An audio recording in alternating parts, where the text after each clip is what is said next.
आप हर चीज़ ट्राई कर चुके हैं और किसी भी सूरत में आपका वज़न कम नहीं हो रहा, तो जो मेथड मैं आपको बताने वाला हूँ वो आपने फॉलो करना है। बिस्मिल्लाहिर्रहमानिर्रहीम, अस्सलाम वालेकुम। मेरा नाम उसामा है और मैं अपना MBBS कंप्लीट कर रहा हूँ। आज हम बात करेंगे वेट लॉस प्लेट्यू के हवाले से। बहुत से लोग ऐसे होते हैं, जब वो अपना वेट लूज़ कर रहे होते हैं तो एक स्टेज ऐसी आती है जब उनका वेट लूज़ होना बंद हो जाता है या उनका वेट स्टॉल हो जाता है। तो आज हम बात करेंगे कि प्लेट्यू होता क्या है, उसकी कॉज क्या है और किस तरह हम प्लेट्यू को ख़त्म करके दोबारा से अपना वेट लूज़ होना स्टार्ट करवा सकते हैं। तो अगर आप मेरे चैनल पर नए हैं तो जल्दी से सब्सक्राइब का बटन दबाकर बेल नोटिफिकेशन आइकन ज़रूर दबा लें। तो चलिए शुरू करते हैं आज की वीडियो। तो सबसे पहले वेट लॉस प्लेट्यू या प्लेट्यू होता क्या है। वेट लॉस प्लेट्यू हम उस स्टेज को कहते हैं जब आप मुसलसल अपनी डाइट और एक्सरसाइज को तो फॉलो कर रहे होते हैं, लेकिन आपका वेट कम नहीं हो रहा होता। आपका वेट एक जगह स्टॉल कर जाता है, रुक जाता है। इस स्टेज को हम कहते हैं वेट लॉस प्लेट्यू।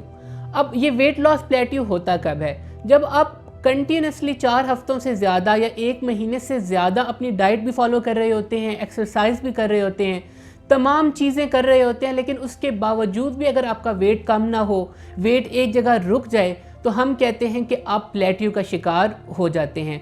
ये एक बहुत फ्रस्ट्रेटिंग सी सिचुएशन है और लोग अगर इसका शिकार हो जाएं तो वो समझते हैं हम बहुत बड़ी प्रॉब्लम का शिकार हो गए हैं। लेकिन आज मैं आपको एक्सप्लेन करूंगा कि अगर आप वेट प्लेट्यू का शिकार हो गए हैं तो परेशानी की बात नहीं है, बहुत आसानी से इससे निकला जा सकता है। तो वेट लॉस प्लेट्यू की एक्चुअल कॉज क्या है, इसकी वजह क्या है?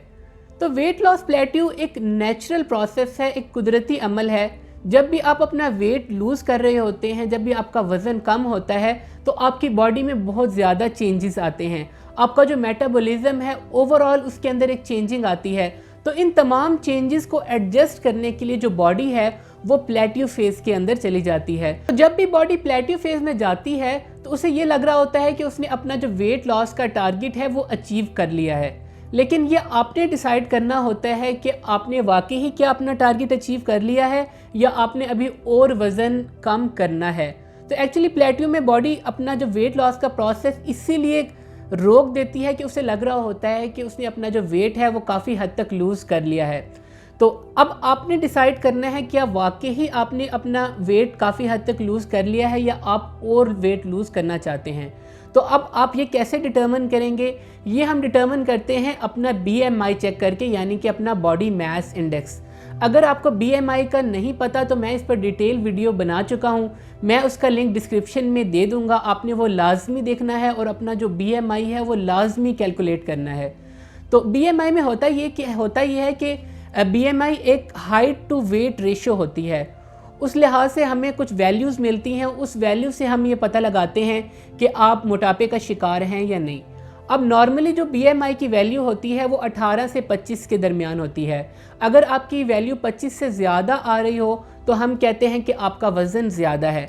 अगर आप प्लेट्यू फेज़ का शिकार हैं और आप अपना BMI चेक करें और वो नॉर्मल रेंज में आ रहा हो, यानी 18 से 25 के दरमियान में आ रहा हो, तो आप समझें कि आपने काफ़ी वेट लूज़ कर लिया और आपको मज़ीद वेट लूज़ करने की ज़रूरत नहीं है। लेकिन अगर आपका जो BMI है वो अभी भी 25 से ज़्यादा है तो फिर आपको कोशिश करनी चाहिए कि प्लेट्यू को ख़त्म करके अपना जो वेट है उसे मज़ीद लूज़ करना चाहिए। बाज़ लोग ऐसे होते हैं जिनका BMI तो नॉर्मल होता है लेकिन वो मज़ीद स्लिम और स्मार्ट दिखना चाहते हैं और अपना वेट लूज़ कम करना चाहते हैं। तो उस सूरत में भी आपको जो अपना प्लेट्यू है उसको ख़त्म करना चाहिए। और अगर आप मोटापे का शिकार हैं फिर तो डेफिनेटली आपको प्लेट्यू को ख़त्म करके अपना जो वेट लूज़ है उसको कंटिन्यू करना चाहिए। बातें काफ़ी कंफ्यूजिंग हो गई होंगी आपके लिए, तो मैं अपनी एग्जांपल से आपको समझाने की कोशिश करता हूँ। जब मेरा वेट 100 kg था तो मेरा जो BMI था वो 36 था, जो कि काफ़ी ज़्यादा BMI है। जब मैंने डाइटिंग शुरू की तो मेरा वेट बहुत स्मूथली 80 kg तक आ गया। अब 80 kg वो स्टेज थी जहाँ पर मेरा वेट आकर रुक गया, स्टॉल हो गया, यानी मैं प्लेट्यू फेज़ का शिकार हो गया। अब मज़ीद इससे ज़्यादा जो वेट है वो कम नहीं हो रहा था, क्योंकि मेरी बॉडी ये फील कर रही थी कि काफ़ी वेट लूज़ हो गया और मैंने अपना टारगेट अचीव कर लिया है। लेकिन मुझे पता था 80 kgs पर जो मेरा BMI था वो 29 था और 29 बिल्कुल भी हेल्दी नहीं था। मेरा जो टारगेट था BMI का वो था 24 या 25 कम अज़ कम। तो फिर मैंने इसलिए अपना जो प्लेट्यू था उसको ब्रेक किया और अपनी जो डाइटिंग और एक्सरसाइज को मज़ीद बेहतर बनाकर जो अपना वेट था उसको मैं 70 kgs तक ले गया और जो मेरा BMI था वो भी अल्टीमेटली 24-25 तक हो गया। तो इस तरह मैंने डिटर्मिन किया कि किस तरह मुझे मज़ीद वेट लूज़ करने की ज़रूरत है। तो BMI कैलकुलेट करने का मैं एक लिंक भी डिस्क्रिप्शन में डाल दूँगा, आप अपनी हाइट और वेट डालकर भी अपना BMI कैलकुलेट कर सकते हैं। तो अगर आप प्लेट्यू फेज का शिकार हो चुके हैं तो कैसे आपने इसको हैंडल करना है और कैसे आप इसको रिवर्स कर सकते हैं सेफली। तो मैं कुछ रीजंस आपसे शेयर करूंगा, तो आपने खुद डिटर्मिन करना है कि आप किस वजह से प्लेट्यू फेज का शिकार हैं। तो सबसे पहली जो चीज़ है वो है आपका माइंडसेट। जैसा कि मैंने आपको पहले बताया कि आपने प्लेट्यू को एक पॉजिटिव चीज़ की तरह लेना है। प्लेट्यू फेज में आपकी बॉडी आपको ये बता रही होती है कि आपने काफ़ी हद तक अपना टारगेट अचीव कर लिया है और जो अचीव करने वाला रहता है उसके लिए मज़ीद कोशिश करने की ज़रूरत है। तो आपने कंसिस्टेंट रहना है और ट्राई करते रहना है। तो प्लेट्यू फेज को रिवर्स करने के लिए हम अपनी डाइट और अपनी एक्सरसाइज पर फोकस करेंगे और देखेंगे कि हम कहाँ गलती कर रहे हैं। तो डाइट में जो सबसे पहली चीज़ है वो है स्नैकिंग। हमारी आदत होती है कि चलते फिरते हम कोई भी चीज़ मुंह में डाल लेते हैं, टॉफ़ी, चॉकलेट्स, और हम उसको कंसीडर नहीं कर रहे होते। लेकिन जो स्नैकिंग है ये बहुत बड़ी रीज़न है आपके प्लेट्यू फेज़ की, क्योंकि जब भी आप मील्स के दरमियान में स्नैकिंग करते हैं जो आपका इंसुलिन का लेवल है वो हाई रहता है, और जब इंसुलिन का लेवल हाई रहेगा तो आपका वेट लूज़ नहीं होगा। सेकंड चीज़ जो आपकी डाइट में है वो है आपके मैक्रोन्यूट्रिएंट्स। मैक्रोन्यूट्रिएंट्स में आपके कार्बोहाइड्रेट्स, आपका प्रोटीन और आपके फ़ैट। जब भी आप वेट लूज़ कर रहे हो तो आपने जो प्रोटीन की अमाउंट है वो ज़्यादा लेनी होती है अपनी डाइट में, क्योंकि जैसे पहले भी मैं आपको बताता रहता हूँ, जब आप प्रोटीन ज़्यादा लेते हैं तो फैट बर्निंग हार्मोन्स हैं वो बेहतर काम कर रहे होते हैं। तो आपने कोशिश करनी है जब भी आप वेट लूज़ कर रहे हों तो अपने हर मील के साथ कम से कम 80 से 150 ग्राम प्रोटीन का ज़रूर ऐड करें, ताकि जो आपका वेट लूजिंग का प्रोसेस है वो स्मूथली चलता रहे। इसके साथ साथ फ़ैट्स बहुत इंपॉर्टेंट होते हैं जब भी आप फ़ैट लूज़ कर रहे होते हैं, क्योंकि आपने फ़ैट को बर्न करना है। तो जब आप एक्सटर्नल फ़ैट ले रहे होते हैं, गुड फ़ैट अपनी डाइट के अंदर इंक्लूड करते हैं, तो आपका जो फ़ैट मेटाबॉलिज्म है वो बहुत ज़्यादा बेहतर हो जाता है। तो गुड फ़ैट्स के अंदर ऑलिव ऑयल, नट्स और इसके साथ साथ ड्राई फ्रूट्स वगैरह, फ़िश वगैरह, ये फ़ैट्स के बहुत अच्छे सोर्स हैं। इनको आपने ज़रूर इंक्लूड करना है अपनी डाइट में अगर आप प्लेट्यू फेज़ का शिकार हैं। इसके साथ जो कार्बोहाइड्रेट्स हैं उसकी मिकदार कम रखनी है। हम जितनी भी डाइट्स लेते हैं उसमें हम यही कहते हैं कि आपने कार्बोहाइड्रेट कम लेना है। तो आपने देखना है कि आपकी जो कार्बोहाइड्रेट की कॉन्सेंट्रेशन है आपकी डाइट में वो बहुत ज़्यादा तो नहीं हो गई। अगर कार्बोहाइड्रेट आप ज़्यादा ले रहे हैं तो कोशिश करनी है कि जो कार्बोहाइड्रेट की मिकदार है उसको कम कर दें, क्योंकि जब आपकी कार्बोहाइड्रेट की मिकदार ज़्यादा होगी तो इंसुलिन का लेवल ज़्यादा होगा। इंसुलिन, जैसा कि मैंने आपको पहले बताया, आपको वेट गेन की तरफ लेके जाती है। तो ये आपने मैक्रोस का ज़रूर ख्याल रखना है। इसके साथ साथ आपने कोशिश करनी है कि फाइबर इनरिच्ड फूड्स जितने भी हैं आपने वो ज़रूर लेने हैं, जैसे कि होल व्हीट की चीज़ें हो गई, वेजिटेबल्स हो गए, फ्रूट्स हो गए, दालें वगैरह हो गई। ये तमाम चीज़ें फ़ाइबर का बहुत अच्छा सोर्स हैं और इससे फ़ायदा ये होता है आपका पेट भरा रहता है, आपको कैलोरीज़ कम मिल रही होती हैं और इसके साथ जो आपकी डाइजेशन है वो बहुत स्मूथ रहती है। तो फाइबर को आपने ज़रूर इंक्लूड करना है अगर आप प्लेट्यू फेज़ का शिकार हैं। इसके साथ साथ पोर्शन कंट्रोल बहुत ज़्यादा इंपॉर्टेंट होता है अगर आप प्लेट्यू फेज़ का शिकार हैं। फॉर एग्ज़ाम्पल, हम जब भी वेट लूज़ कर रहे होते हैं तो हेल्दी खाना खाते हैं, लेकिन अगर आप हेल्दी खाना एक लिमिट से ज़्यादा खाएंगे तब भी आपका वेट गेन होगा या आप प्लेट्यू फेज़ का शिकार हो जाएंगे। फॉर एग्ज़ाम्पल, अगर आप एक रोटी ले रहे हैं तो एक रोटी आपने मीडियम साइज़ लेनी है। एक रोटी का मतलब ये नहीं होता कि आप इतनी बड़ी रोटी बना लें और आप कहें कि रोटी तो मैं सिर्फ एक ही खा रहा हूँ और मेरा वेट भी कम नहीं हो रहा। तो आपने उसका साइज़ भी देखना है, उसका पोर्शन भी देखना है।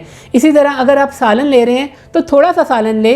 अब पूरा डोंगा अगर आप सालन का इस्तेमाल करके कहेंगे कि मेरा वेट लूज़ नहीं हो रहा तो फिर इस तरह तो कभी भी नहीं होगा। इसी तरह अगर सैलड है तो एक छोटा बाउल सैलड लें। अगर आप बहुत बड़ा बाउल सैलड का लेंगे तो इस तरह भी आपका जो पोर्शन कंट्रोल है वो नहीं हो पाएगा और आप मुसलसल प्लेट्यू फेज़ का शिकार रहेंगे। तो हेल्दी खाने को भी पोर्शन में खाएं, लिमिट में खाएं। बहुत ज़्यादा अगर आप हेल्दी खाने को भी खाएंगे तो कैलोरीज़ की मिकदार ज़्यादा बढ़ जाएगी और आपका वेट लूज़ नहीं होगा और आप प्लेट्यू फेज़ का शिकार रहेंगे। इसके साथ आपने कोशिश करनी है कि सफ़ेद चीनी को अपनी ज़िंदगी से निकाल देना है। जो सफ़ेद चीनी है वो एक स्लो पॉइज़न की तरह काम करती है, तो इसको आपने कम्प्लीटली निकाल लेना है।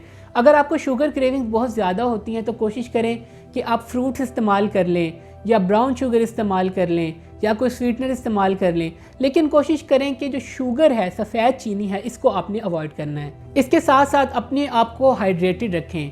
रोज़ाना 2 से 3 लीटर पानी यानी कि 8 से 12 गिलास पानी आपने लाजमी पीना है, क्योंकि जैसा कि पहले भी मैं आपको बताता रहता हूँ, जब आप पानी ज़्यादा पीते हैं तो आपका जो वेट लूजिंग प्रोसेस है वो फास्ट हो जाता है।